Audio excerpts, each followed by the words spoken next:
जय हिंद दोस्तों। जो लोग झूठ बोलते हैं अक्सर आपने देखा होगा कि वो झूठ को बार बार बार बार दोहराते रहते हैं, इतने बार दोहराते हैं ताकि उनको ऐसा लगता है कि दुनिया उस झूठ पे भरोसा करने लगेगा। और जो लोग सच बोलते हैं वो बार बार सच दोहराते नहीं हैं अक्सर। कुछ ऐसे ही चीज़ हम देख रहे हैं डोनाल्ड ट्रंप के साथ। वो हर हफ्ते में 3 बार कहीं ना कहीं प्लेटफॉर्म पे बोल देते हैं, कभी ट्वीट करते हैं, कभी इंटरव्यू देते हैं, कभी किसी को कुछ बोलते हैं कि भाई उन्होंने इंडिया और पाकिस्तान के बीच में सीज फायर कराया ट्रेड के ज़रिए। और आज जो हमने देखा, प्रधानमंत्री नरेंद्र मोदी जी ने G7 से बहुत ही खुले तरीके से ये स्पष्ट कर दिया है कि डोनाल्ड ट्रंप बिल्कुल भी सीज फायर में इन्वॉल्व नहीं था। सीज फायर का जो रिक्वेस्ट है वो पाकिस्तानी साइड से आया था। बहुत सारे खुलासे हुए हैं। डोनाल्ड ट्रंप की मीटिंग आसिम मुनीर से तो हो ही रही है, लेकिन यूनाइटेड स्टेट्स में आसिम मुनीर जाके मोसाद के एजेंट से मिल रहा है। जी हाँ, ऐसी रिपोर्ट्स भी आई हैं, इसके बारे में भी हम बात करेंगे इस वीडियो के अंदर। इसराइल के कुछ लोगों से भी मीटिंग्स हो रही हैं वहाँ पे, और ये मीटिंग्स कौन ऑर्गेनाइज करवा रहा है, और डोनाल्ड ट्रंप को मोदी जी ने क्या कहा कॉल के अंदर, और उसके बाद में डोनाल्ड ट्रंप ट्रंप जो है वो कैसे बौखला गया है। जी हाँ, उसके बाद में डोनाल्ड ट्रंप ने खुलेआम झूठ बोलना स्टार्ट कर दिया। बहुत सारे डेवलपमेंट्स हैं G7 को भी लेके आज के वीडियो में। मेरा नाम है गिरीश और आप देख रहे हैं जियो पॉलिटिक्स। चलिए स्टार्ट करते हैं। देखिए, सबसे बड़ी खबर आज ये है कि विक्रम मिश्री जी जो हैं, जो जिनकी कम्युनिकेशन स्किल्स तो इतनी अच्छी नहीं है, लेकिन आज उन्होंने कम्युनिकेट कर दिया है। एक 4.5 मिनट की वीडियो है जहां उन्होंने रीड आउट दिया है प्रधानमंत्री नरेंद्र मोदी जी और ट्रंप के फ़ोन कॉल के बारे में। 35 मिनट्स का ये फ़ोन कॉल था। देखिए, एक्चुअली क्या है कि G7 में डोनाल्ड ट्रंप जो है वो जल्दी निकल गए G7 से, कुछ काम है।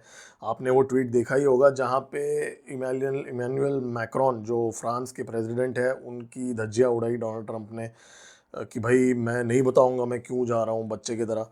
तो जब वो जल्दी निकल गया, उसके बाद में जो ट्रंप और मोदी जी की जो मीटिंग थी वो भी कैंसिल हो गई, क्योंकि ट्रंप तो निकल गया जल्दी।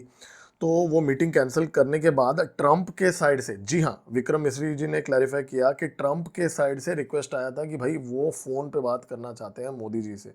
तो ये फ़ोन कॉल हुआ उस टाइम पे जब मोदी जी कनाडा में थे, और G7 समिट में बैठ के उन्होंने फ़ोन कॉल पे बात किया डोनाल्ड ट्रंप के साथ। अब वो जो फ़ोन कॉल जब में जो बातें हुई वो तो मैं बताऊंगा ही, लेकिन उसके बाद में कुछ इंटरेस्टिंग चीज़ें भी हुई हैं, तो वो भी हम बात करेंगे उसके बारे में। तो देखिए, सबसे पहले उस फ़ोन कॉल में मोदी जी ने माना, विक्रम मिश्री जी ने बोला है कि भाई मोदी जी ने बोल दिया स्पष्ट तरीके से डोनाल्ड ट्रंप को कि भाई जेडी वॉन्स ने, ध्यान से सुनिए, 9 तारीख के रात को जेडी वॉन्स ने इंडियन गवर्नमेंट को बोल दिया था कि पाकिस्तान बहुत बड़ा स्केल पे अटैक करने की प्लानिंग कर रहा है।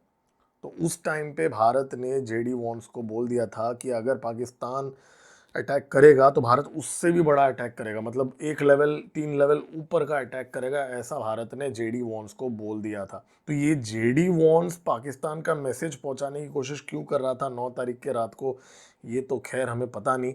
वैसे तो जेडी वॉन्स के ऊपर तो भाई क्या ही बोले भाई, वो भारत लैंड होते हैं और उसके तुरंत बाद हो जाता है पहलगाम अटैक। खैर, और वो किसी और दिन बात करेंगे डोनाल्ड। लेकिन यहाँ पे स्पष्ट तरीके से विक्रम मिश्री जी ने हाईलाइट किया है कि नरेंद्र मोदी जी ने ये क्लियर कर दिया था डोनाल्ड ट्रंप को कि भाई पहलगाम अटैक के बाद 22 तारीख को एक फ़ोन कॉल हुआ था ट्रंप और मोदी जी का, उसके बाद में उन्होंने बात ही नहीं किया। जब बात ही नहीं किया तो भाई ट्रेड का जो नेगोशिएशन करके सीज फायर करवाने का जो क्लेम है डोनाल्ड ट्रंप, जो सबको आजकल बोलते फिरता है, वो बात को भी कम्प्लीटली मोदी जी ने रिजेक्ट कर दिया।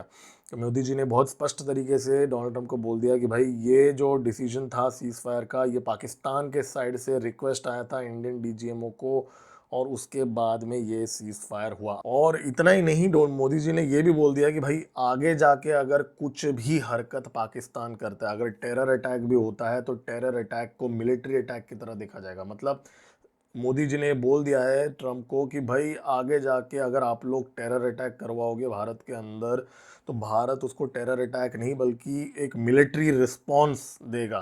भारत तो उसको प्रॉक्सी वॉर के तरह नहीं देखेगा, बट एक ऑफिशियल वॉर के तरह देखेगा पाकिस्तान के साथ। ट्रंप को ये मैसेज इसलिए पहुंचा है ताकि डोनाल्ड ट्रंप ये मैसेज, उसका जो टटपुंजिया जो है जिसके साथ मीटिंग हुई है अभी यूएस के अंदर उसको ये बात समझा दे। खैर उस मीटिंग के बाद में थोड़ी देर बाद आते हैं, बट यहाँ पे मोदी जी ने ये बहुत क्लियर कर दिया है कि भारत अभी डोनाल्ड ट्रंप का जो यूएस की जो फॉरेन डीप स्टेट की जो फॉरेन पॉलिसी है कि पाकिस्तान को सपोर्ट करके छोटे मोटे टेरर अटैक्स भारत पे करवा के भारत को चेक रखने की जो स्ट्रेटजी है डीप स्टेट की, वो अब नहीं चलेगी करके डोनाल्ड ट्रंप को मोदी जी ने नोटिस दे दिया है। ठीक है, आंख दिखा दी है। इसलिए क्या हो गया यहाँ पे, ट्रंप की ईगो हर्ट होगी। जी हाँ, बहुत बड़ी तरीके से ईगो हर्ट होगी। और ये कॉल के अंदर ट्रंप ने एक बहुत ही गंदी सी चाल चली।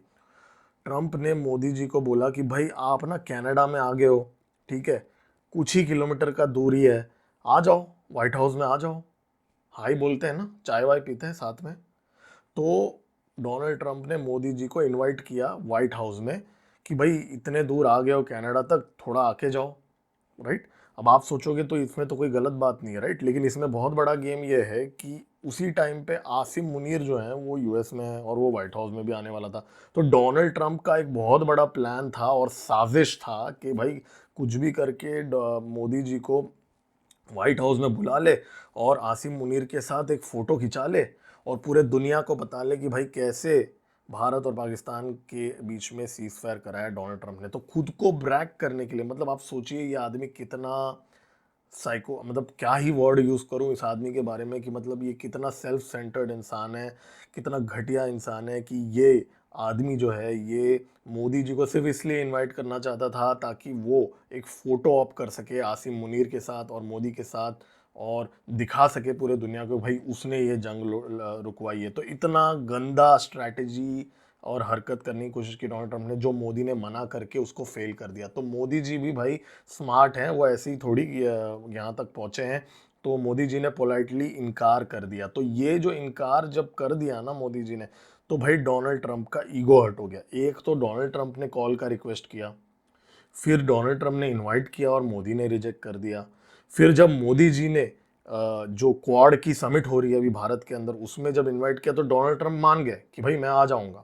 तो यहाँ पे आप सोचिए कितना बड़ा ईगो हर्ट हुआ होगा डोनाल्ड ट्रंप का। तो उसके बाद में भाई डोनाल्ड ट्रंप ने मीडिया के सामने एक प्रेस इंटरेक्शन की और उस प्रेस इंटरेक्शन के अंदर उसने क्या बोला कि भाई उसने वापस रिपीट किया कि I stop the war between India and Pakistan. और भाई इतना ही नहीं, वो बंदे ने ये भी बोल दिया कि भाई आई love Pakistan and Modi is a fantastic man. मतलब कहीं ना कहीं वो बैलेंस करने की कोशिश कर रहा था, I love Pakistan and Modi is a fantastic man.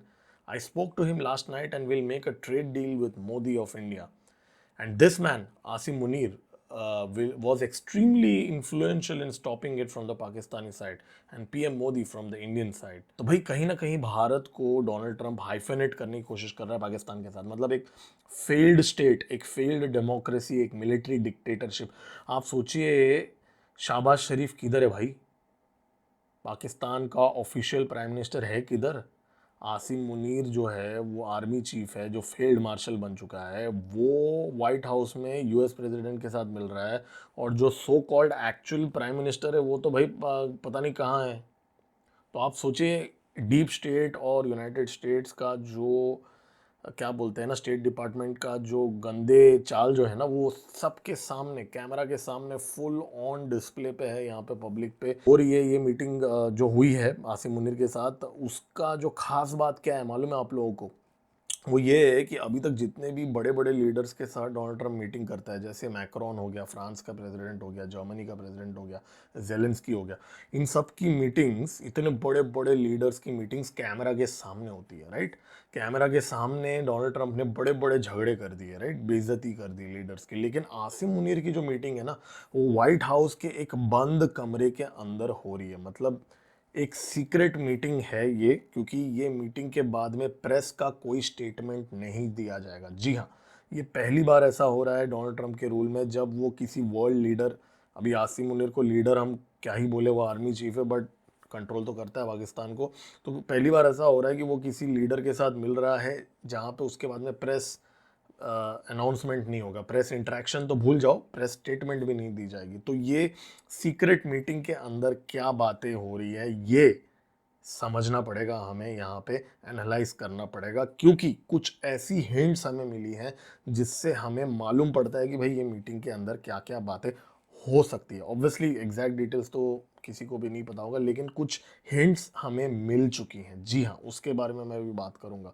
दोस्तों, अभी तक आपने इस चैनल को सब्सक्राइब नहीं किया, सब्सक्राइब कर सकते हैं, मेरे वीडियो को भी लाइक कर सकते हैं। देखिए, यहाँ पे आसिम मुनीर जो है ना, जब यूएस जो गया था, वहाँ पे उसकी मीटिंग जो है ना, एक इज़राइल की एक लॉबी है, ठीक है, और वो इज़राइल की जो लॉबी है ना, वो यूनाइटेड स्टेट्स में जो इज़राइल के कॉजेस के बारे में कंसर्न्ड होती है।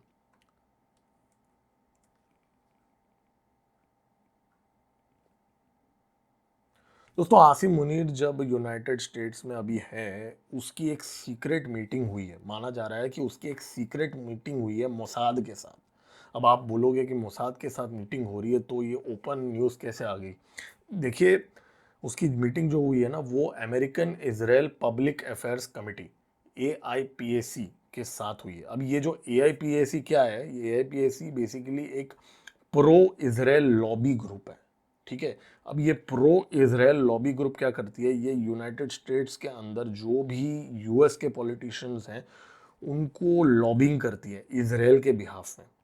तो अब आप सोचिए, पाकिस्तान का आसिम मुनीर, जिसके देश का पासपोर्ट में इजराइल को एज अ कंट्री रिकॉग्नाइज ही नहीं किया जाता, ठीक है, इस्लाम की बातें करता है, वो आदमी जाके American Israel public affairs committee AIPAC के साथ मिलता है।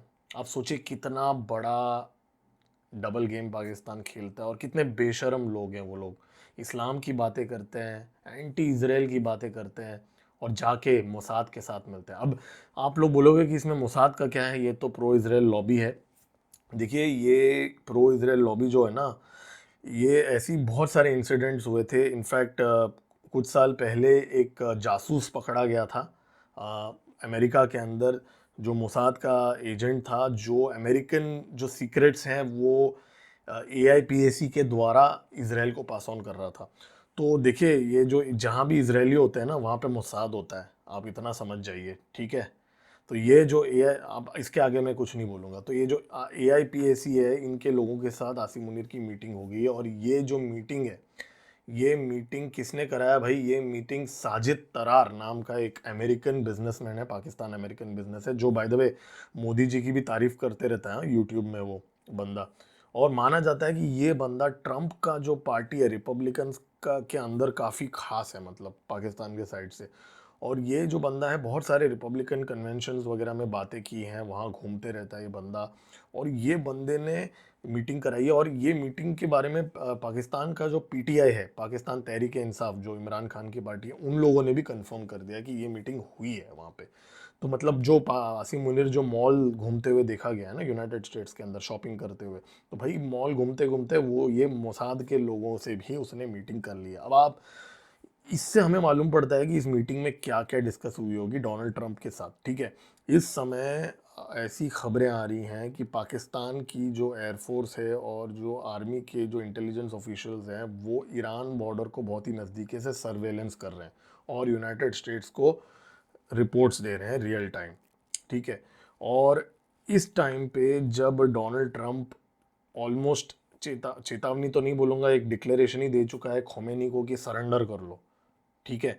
और दोस्तों, ये बहुत बड़ा इंडिकेशन है कि सरेंडर की मांग करना मतलब रेजीम चेंज एम करना, ठीक है। और मैं मेरे पिछले वीडियो में मैंने बोला था कि मुझे लगा नहीं था कि रेजिम चेंज होगा, अभी भी मुझे थोड़ा डाउट ही है, लेकिन जो हमें दिख रहा है उसमें यही लग रहा है कि डोनाल्ड ट्रंप और इसराइल मिल के अभी अटैक करेंगे ईरान के ऊपर, और जब वो करेंगे तो उनको पाकिस्तान का हेल्प लगेगा। और पाकिस्तान ईरान के जो ईस्टर्न बॉर्डर से, अब उनका प्लानिंग क्या है ये हमें नहीं पता, लेकिन डेफिनेटली इस मीटिंग के अंदर ईरान के बारे में बातें होंगी। और क्या भारत के अगेंस्ट एक और साजिश प्लान की जा रही है पहलगाम के बाद में? क्योंकि दोस्तों, ये मैंने मेरे पहले वाले वीडियो में भी कहा था और अभी भी बोल रहा हूँ, बिना यूनाइटेड स्टेट्स के कंसेंट के पहलगाम नहीं हो सकता। दोस्तों, हर पाकिस्तानी आर्मी जनरल रिटायर होने के बाद यूनाइटेड स्टेट्स, UK और कनाडा, इन 3 देशों में जाके बस जाता है। आसिम मुनीर ने भी माना जाता है फ्लोरिडा में एक बंगला खरीदा था अपने पिछले यूएस के ट्रिप में दिसंबर के महीने में। तो ऐसे टाइम में ऐसा हो ही नहीं सकता कि यूनाइटेड स्टेट्स को ना पता हो कि पाकिस्तान पहलगाम प्लान कर रहा था। और जब जेडी वॉन्स भारत आया था उसके एक दिन पहले पहलगाम अटैक हुआ था, ये याद रखिएगा दोस्तों। सॉरी, एक दिन बाद हुआ था पहलगाम अटैक, ये चीज़ आप याद रखिएगा।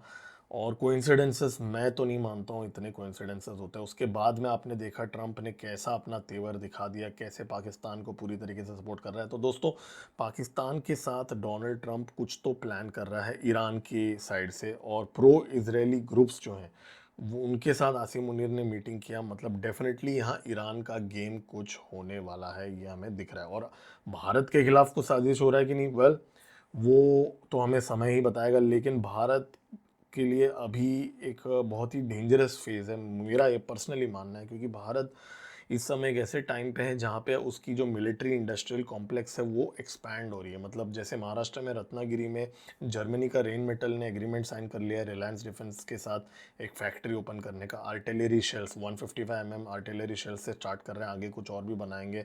और जो भारत अब पूरे दुनिया को जो ब्रह्मोस मिसाइल सप्लाई कर रहा है, पिनाका सप्लाई कर रहा है, तो 24,000 करोड़ का हमारा जो डिफेंस एक्सपोर्ट था अभी इस साल, तो भारत जो है ना अभी बहुत तेज़ी से बढ़ रहा है। अब ये एक टाइम है जब वर्ल्ड पावर्स जैसे यूनाइटेड स्टेट्स, चाइना, ये लोग चाहेंगे कि भारत को किसी तरह बढ़ने ना दे। अब आप सोचें ईरान को क्यों अटैक किया जा रहा है। ईरान को इस जो न्यूक्लियर वेपन्स रखते हुए नहीं देखना चाहते वेस्ट, राइट। तो उसी तरह जब भी कोई देश कुछ भी पावर गेन करता है, चाहे वो न्यूक्लियर हो या इकोनॉमी हो या कुछ हो, तो उसको बहुत ज़्यादा प्रेशर दिया जाता है। तो भारत के लिए बहुत ही डेंजरस फेज़ है इस समय, क्योंकि डोनाल्ड ट्रंप सड़ चुका है भारत के साथ।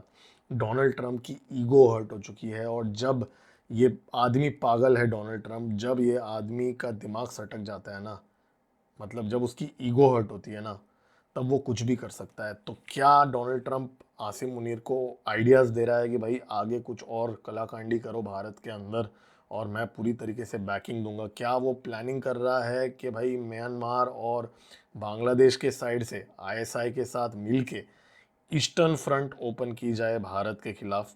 लेकिन यहाँ पे हमें ये देखना पड़ेगा कि ट्रंप जब क्वाड मीटिंग में भारत में आ रहा है, ट्रंप पूरी तरीके से ये चाल चल भी नहीं सकता, क्योंकि वो एक्सपोज हो चुका है। मोदी जी ने बहुत ही क्लियरली ट्रंप को बोल दिया है। इनफैक्ट ये मुझे लगता है पर्सनली वार्निंग ट्रंप के लिए था। जी हाँ, ये ट्रंप के लिए वार्निंग था मोदी जी का। मोदी जी बोल रहे थे डोनाल्ड ट्रंप को कि भाई हमें पता है कि डीप स्टेट सीआईए और स्टेट डिपार्टमेंट पाकिस्तान से कैसे भारत के अंदर टेरर अटैक्स करवा रहे हैं। अगली बार कराओगे अपने कुत्ते से अटैक, तब हम उसको सीधा ठोक देंगे, हम उसको प्रॉक्सी वॉर के तरह ट्रीट नहीं कर देंगे। ये वार्निंग डोनाल्ड ट्रंप को मोदी जी ने पर्सनली दिया है। तो भारत भी यहाँ चुप नहीं बैठ रहा है। और G7 की अगर मैं बात करूँ, G7 में मोदी जी ने ऑलमोस्ट 12 मीटिंग्स कर लिए, 10 घंटे का समिट था। कैनेडियन प्राइम मिनिस्टर, भाई द वे कनाडा को लेके एक अपडेट है कि जो भारत और कनाडा ने अपने जो एम्बेसडर्स हैं वापस रीइंस्टेट करने की डिसीजन ले ली है। ये बहुत बड़ा डिसीजन है, मैं आप लोग को बोलता हूँ। खालिस्तानी पूरी तरीके से फेल हो चुके हैं, ठीक है। उन्होंने जाके प्रोटेस्ट करने की कोशिश की, किल मोदी वगैरह का कॉल दे दिया था, सब फेल, कुछ नहीं कर पाए, कुछ नहीं उखाड़ पाए। कैनेडियन प्राइम मिनिस्टर ने भारत के साथ रिलेशंस को रीइंस्टेट कर दिया। हाँ, वो प्रेस इंटरेक्शन में थोड़ा सा उन्होंने बोला कि भाई रूल ऑफ लॉ की बात की है, बट देन वो तो ठीक है यार, अब प्राइम मिनिस्टर है, थोड़ा बहुत तो बोलेगा वो। तो भारत और कनाडा के रिलेशंस वापस रीएस्टैब्लिश हो गए हैं, खालिस्तानी फेल हो चुके हैं। और अगले 3-4 साल तक तो ये रिलेशन वैसा ही रहेगा।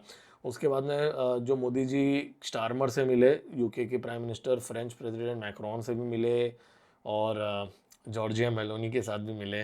मीम तो देखा होगा। थोड़ा ज़्यादा इम्प्रेस हो गई थी आज उनसे, मोदी जी से। जर्मन चांसलर फ्रेडरिच मर्च के साथ भी मिले, पहली बार ही मिले थे मोदी जी उनके साथ। मैक्सिकन लीडर के साथ भी मिले, ऑस्ट्रेलियन प्राइम मिनिस्टर के साथ मिले, साउथ अफ्रीका, जापान, ब्राज़ील और कोरियन पीएम के साथ भी मिले, यूरोपियन यूनियन के प्रेसिडेंट से भी मिले, उर्सुला से भी मिले। तो भाई मोदी जी ने 12 मीटिंग कर लिए 10 घंटों के अंदर।